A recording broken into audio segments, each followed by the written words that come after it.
Hi, so I'm talking about our Primary Source Immersion Program that we started a few years ago at IU Bloomington. And this program came about as part of these discussions on primary source literacy that have been happening in library spaces for the past decade or so.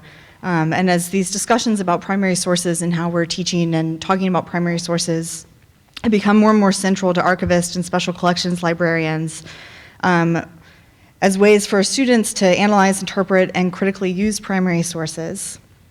They've also been used in instruction more and more often.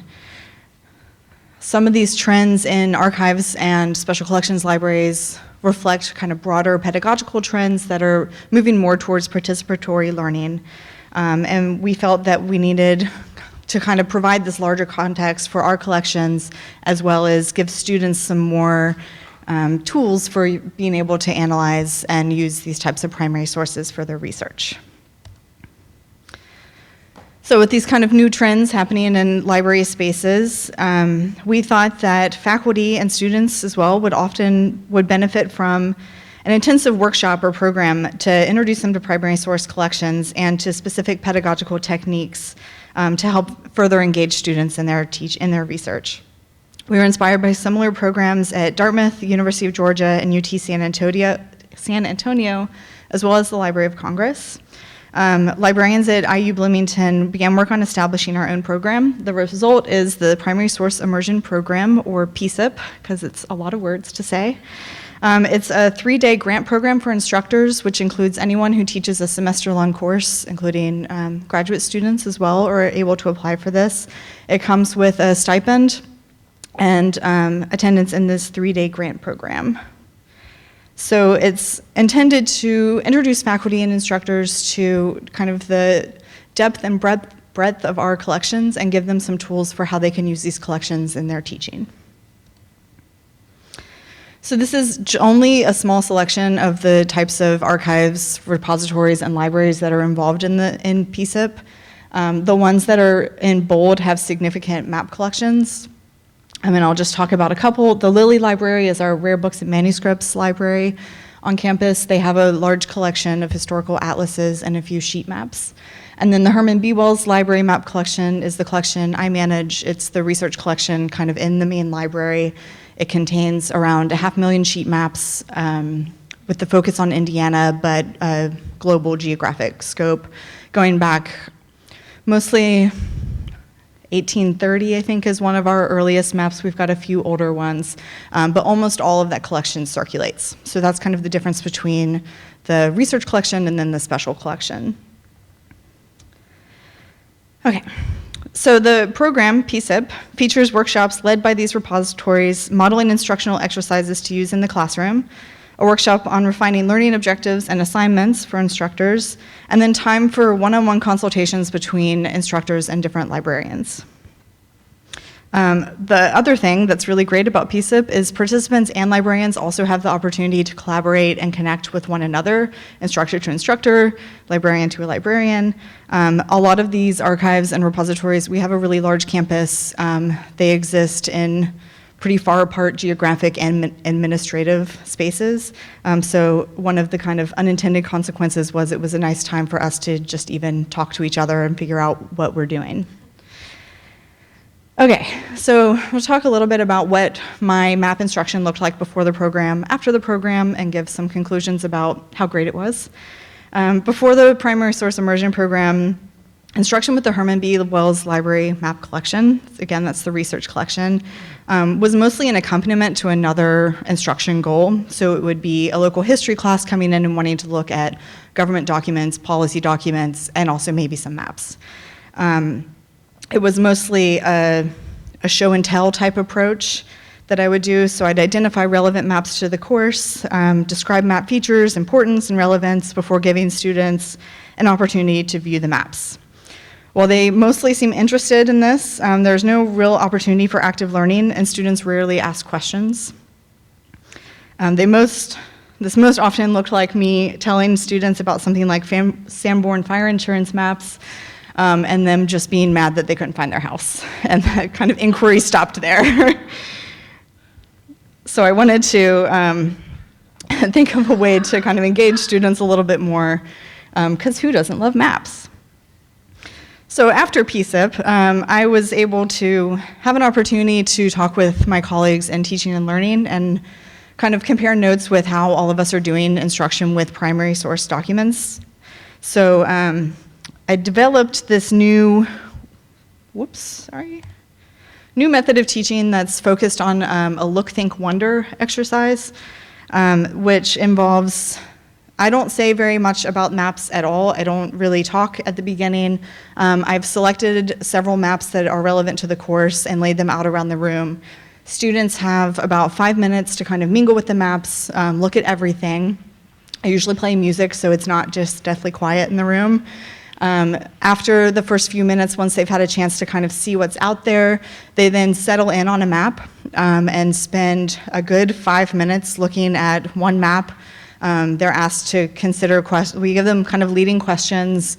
Who made the map? Why was it made? What does it show? What purpose? What's not on the map? How does this fit into your class? Oh, sorry, I've lost my mouse. There it is. Okay. What types of questions does this map provoke? And things like that. And then after they've got this 5 minutes, which is actually a really long time to sit and stare at a map for a lot of students, we then go around the class and they report back about their map. During that time, the instructor will fill in some details that they might know. I'll fill in some details because I have more information about the collection usually than them. And even other students who might have noticed something different about the map will chime in. So what's really great about this, it's super simple, but I found that students are way more willing to talk in depth about a map when they've kind of taken ownership over it. They'll start referring to it as, well, on my map, it's this. And they get like really proud and really excited about like finding something that they've noticed that maybe no one else noticed. And they really start to draw connections between what they're seeing in the primary sources and things that they've talked about in their classes. I've also noticed that students who participate in this type of activity are way more likely to return to the map collection for one-on-one consultation or to do research in the collection on their own. Instructors are also more apt to see the value of this types of instruction and of the map collection. They're more willing to give more time in their busy class schedule to allow students to really spend time with the collections, which is great. It's also been really wonderful for outreach to new classes and disciplines, particularly beyond the usual kind of map instruction suspects. So one of the participants in this last year's PSIP was the instructor for the Intro GIS class that's taught in the geography department. At IU, this is a really software, computer-heavy class. They had never really used primary sources before. I would usually go talk to this class, but it would all be about like finding spatial data, not really about the map collections at all. But after the instructor, her name is Yuri Kim, she was involved in the program and then redesigned a good chunk of her class around georeferencing, where now instead of using satellite imagery, there are historical aerial photos. Now they use historical maps from our collection, and it's an opportunity for students to georeference actual historical maps. They also digitize features, and it's led into this kind of larger study on the historical hydrological landscape of Indiana. So students from this like staring at a computer screen, like digging an ArcMap the whole semester, now get a chance to kind of think more broadly about the history of map making and cartography and make connections between what they're learning and what they're doing with this kind of larger tradition and art form.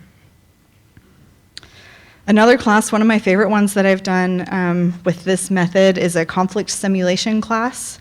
In this class, their final assignment involves creating a playable map-based board game. So they come in and they're looking at the map collection from a totally different perspective of any other class I've worked with. They're looking at it to kind of as maps as board games. So they're using historical maps. I pull military topos, recreations of battles, all kinds of things. Also fantasy maps, like from Star Trek, Game of Thrones, and Lord of the Rings, which they really get into. So it's really pretty fun to not only like provide evidence that I'm correct in collecting Game of Thrones and Lord of the Rings maps as part of a research collection, but students really get into it, and they just look at this from such a different way. So this middle picture here is students pulling together all the maps of Westeros and then all of the Middle-earth maps, and then comparing and contrasting between the landforms. And I think at one point they tried to create one giant landform where hobbits might be fighting White Walkers, and it was really fun to nerd out with these kids. Okay, so that's kind of how PSIP has changed my instruction in the immediate term. It's also made us think about a lot more kind of large questions, how this affects our big library system. So one of the biggest benefits that I mentioned already was collaboration between library units. We are really, really spread out. A lot of times we would find out that like 2 different repositories were working with the same class, and we had no idea until afterwards. An instructor might mention like, oh yeah, I'm going to the Lilly library next week. And we're like, oh, we could have like done something together. We could have, combined things. So this program actually gave us, lost my mouse again, gave us a space to really compare our different instruction styles. So some of our future goals are scheduling more check-ins between units, coordinating some of these things, and seeing where we can co-teach and also refer to each other. Referring has been a really big thing. Again, we have a lot of different collections, and some of these collections are more visible than others. The Lilly Library for Special Collections is pretty visible on campus. They're like a sexy library. They've got a Gutenberg Bible and 15th century atlases. But I sort of think that 1960s pictorial tourist maps are just as sexy. So it's nice to be able to say to instructors, like, I know you really want to go see this old stuff, but like we have really cool things and really valuable research collections that maybe aren't quite as immediately exciting. So they're also overrun with instruction. Everyone wants to go in and see the Gutenberg Bible and the Audubon birds. Now they can more easily refer to me, as now they know more about our collections in the research collection as well. I also think this just helps with faculty knowing that we exist, and this is probably pretty pessimistic of me, but I think the more people who are physically in our collection using it, the more teaching faculty who are around, the less of a chance that some high-up administrator will look at all of these ugly map cabinets and think that this really large space might be better served as a Starbucks. So it's my self-serving goal. Another big thing that we discovered is that this type of active learning takes a lot more work than just standing up, talking about, here's this map, blah, blah, blah. Takes a lot more planning. You have to be really thoughtful about the types of maps that you're collecting, and it takes a lot more energy. So this is a real challenge because a lot of us are already at capacity for how much instruction we can do each semester, and we're not really able to take on more work without hiring more people. So we've been playing with some things like combining physical and digital materials, where maybe students interact with the physical materials in this class visit, but follow up with their doing their assignment based on digital items, so it requires fewer trips into the library and a little bit less impact on librarians to make those appointments. But we've also really found that we need to change the way that we structurally assess kind of librarian work as part of this. These more active learning things, like I said, take more work, and there's a lot of invisible labor that goes on in organizing these sessions that's not really reflected in that I taught X number of library instruction sessions, yay for me. Which this is obviously a much bigger discussion that we're trying to bring to our libraries administration to talk about the ways that we can really more accurately capture the type of work we're doing and the impact it has on student learning, besides just kind of raw numbers of things, which isn't very exciting. Okay, so I'd like to thank my collaborators. These are folks from the Lilly Library and their teaching and learning department who kind of helped. We have an article forthcoming that's a larger thing about this. My general maps lesson plan is online there if anyone wants to steal it, reuse it, give me feedback on it. And yeah, that's it. Thanks.